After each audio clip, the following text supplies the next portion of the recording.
मठ था ना, मठों की ज़मीन जो है, देखो ज़मीन किसी का नहीं है, ठीक है, ज़मीन किसी का नहीं है, लेकिन जनरली जो शासक हुए तो ज़मीन उसी का माना गया कि इन्हीं का ज़मीन है। तो उसी में मठ के लिए ज़मीन, काफ़ी ज़मीन दी गई इनको।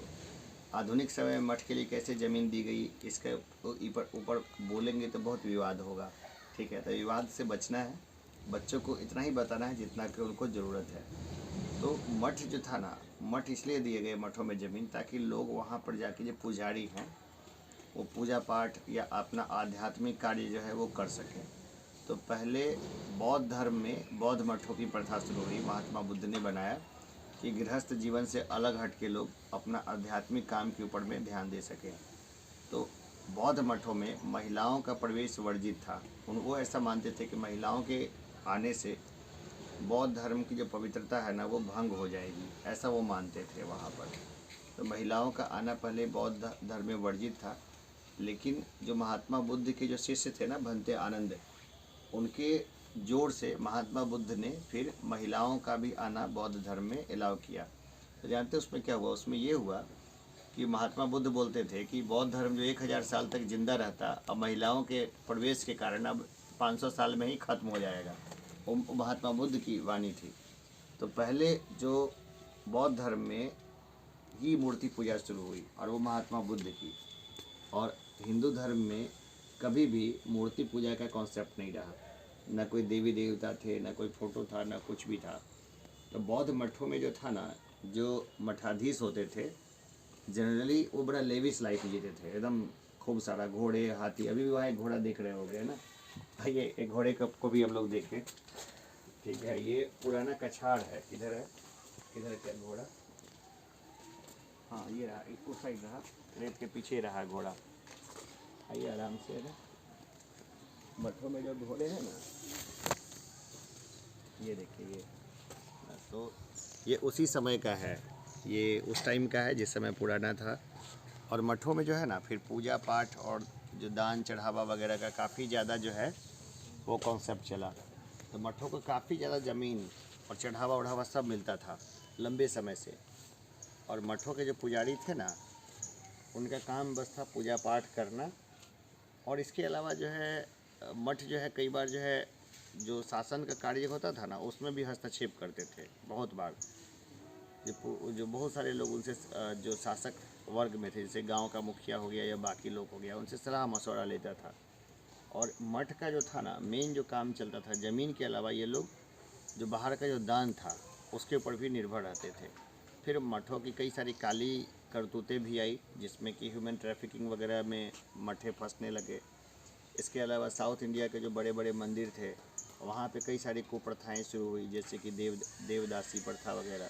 तो ये एक बात जान लो कि दुनिया में, आगे हम लोग आगे चलते हैं, दुनिया में अच्छे काम के नाम पर ना सारे गलत काम किए जाते हैं। मठ भी उसका अपवाद नहीं रहा समय के साथ साथ।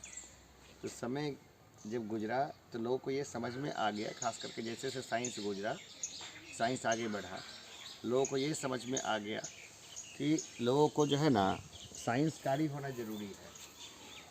संस्कारी होने से ज़्यादा साइंसकारी होना ज़रूरी है। और साइंस जो है ना उसके तहत जो है बहुत सारी थ्योरीज निकल के आई जो ज़्यादा सटीक बैठती। हर चीज़ के पीछे तर्क करने की ज़रूरी है। ये पीपल है, पीपल में धागा क्यों बांधते हैं बताओ? कोई कारण, कोई लॉजिक, कोई मन्नत? क्या पीपल में धागा क्यों बांधते हैं? जिसने बांधा उनको भी नहीं पता, ठीक है। और पीपल जो है ना ये वैदिक सभ्यता से नहीं पूजा जा रहा है, ये सिंधु घाटी सभ्यता से पूजा जा रहा है। सबसे ज़्यादा जो ऑक्सीजन जो है वो हम इंसानों को चाहिए, और इंसानों की सबसे ज़्यादा जो ऑक्सीजन की जो सप्लाई आती है वो पीपल के पेड़ से आती है। तो वहाँ के उस समय के जो लोग थे ना, उन्होंने लंबे ऑब्जर्वेशन के बाद इसको समझ लिया था। इसलिए इस पेड़ को काटना मना है और इसमें पानी देना है। अगर कोई रोगी है, अगर इसके पेड़ की जड़ों में पानी देगा तो वॉक करेगा, चल के आएगा, पानी देगा तो जड़ों को पानी जाएगा, ये ऑक्सीजन जो है उससे उसको फ़ायदा होगा। इसलिए पीपल के पेड़ जो है ना उसकी पूजा करने का वहाँ पे रिवाज बनाया गया। लेकिन लोग इसको अलग ही दिशा में ले गए। और पीपल का वृक्ष याद है किससे जुड़ा हुआ है? महात्मा बुद्ध से। महात्मा बुद्ध को जो ज्ञान की प्राप्ति हुई थी किसके, पीपल, बोधि वृक्ष, यही है पीपल का वृक्ष, इसी की शाखाएं सब जगह जाती है। तो देखो समय के साथ साथ जो था ना, जो महात्मा बुद्ध थे उनके कॉन्सेप्ट को अपना लिया। किसने अपना लिया? हिंदू धर्म में बहुत सारे कॉन्सेप्ट को अपना लिया। जैसे मूर्ति पूजा, मूर्ति पूजा तो हिंदू धर्म में था ही नहीं, तो महादेव का फोटो कहाँ से बनता, बताओ? महादेव का फोटो बनता, लक्ष्मी जी का फोटो बनता, कहाँ से बनता? लेकिन उन्होंने महात्मा बुद्ध के मूर्ति से प्रेरणा ली। तो जितने भी अभी हिंदू देवी देवताओं की मूर्तियों को देखोगे जो पुराने समय की है, वो सब बैठी हुई मुद्रा में है। और मैं बोलूँगा तो थोड़ा विवाद हो जाएगा। अधिकांश जो मूर्तियाँ हैं ना, महात्मा बुद्ध के सर को हटा दिया और दूसरा फोटो लगा दिया। बहुत सारे देखोगे ये बुद्ध जैसे ही हैं सब बने हुए। अभी जो इस्लाम पे आरोप लगता है कि वो मूर्ति तोड़ते हैं, तो ये आरोप जो है हिंदुओं पे भी लग सकता है। पुराने जितने मंदिर हैं वो बौद्ध धर्म के मंदिर और मठों पे ही बनाए गए। कब हुआ? शुंग काल में हुआ। ठीक है, तो कभी भी धर्म के नाम पे कभी नहीं लड़ना चाहिए, क्योंकि जिसका भी टाइम होता है ना, वो अपने अनुसार से चीज़ों में बदलाव कर देता है, बदलाव ला देता है। भगवान भी लोग अपनी सुविधा के अनुसार से गढ़ते हैं। इधर बैठ जाते हैं थोड़ा सा। भगवान जो है ना, अपनी सुविधा के अनुसार से लोग गढ़ते हैं। तो भगवान के नाम पे लड़ाई कभी जरूरी नहीं है। किसी भगवान को किसी ने नहीं देखा है ना, और लोग जो हैं भगवान को गढ़ने लगे अपने तरीके से। तो हमें धर्म के नाम पे किसी तरह के कन्फ्लिक्ट से हमेशा बचना चाहिए। हिंदू या मुसलमान या सिख या ईसाई, इस तरह की कोई चीज़ होती नहीं है। इसको हमने अपने से डिवाइड किया है। उसी तरह देखो, स्त्री और पुरुष का भी ना बहुत कम अंतर है। कोई भी ऐसा काम जो पुरुष कर सकता है उसको स्त्री भी बहुत आराम से कर सकती है।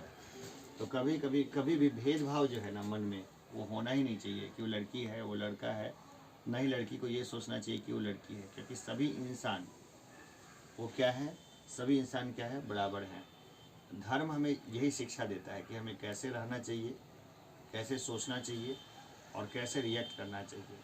लेकिन दुर्भाग्य से हम देखते हैं कि धर्म में इतनी सारी कुरीतियाँ आ गई, जो सारी दुनिया में असल जो झगड़ा है ना, धर्म का ही हो गया। अभी देखो, इजराइल में यहूदी और बगल में इस्लामिक देश लड़ रहे हैं आपस में। तो ये बेवकूफ़ी है ना, धर्म के नाम पे आप लड़ रहे हो। तो धर्म में जाहिर सी बात है कुछ स्वार्थी लोगों ने ऐसी कुप्रथाएं समय के साथ डाल दी कि वो जहर बना दिया उस चीज़ को। हमें उससे बचना चाहिए। धर्म का जो सही मर्म है ना, वो इंसानियत से शुरू होता है और इंसानियत पे जाके ही ख़त्म करता है। अगर जो धर्म हमें गलत बातें सिखाता है, किसी किस्म का भेदभाव या इंसान में कोई दूरी, तो उस धर्म का तुरंत ही त्याग कर देना चाहिए। आज इतना ही है। ठीक। माधव मठ एक स्थल होता है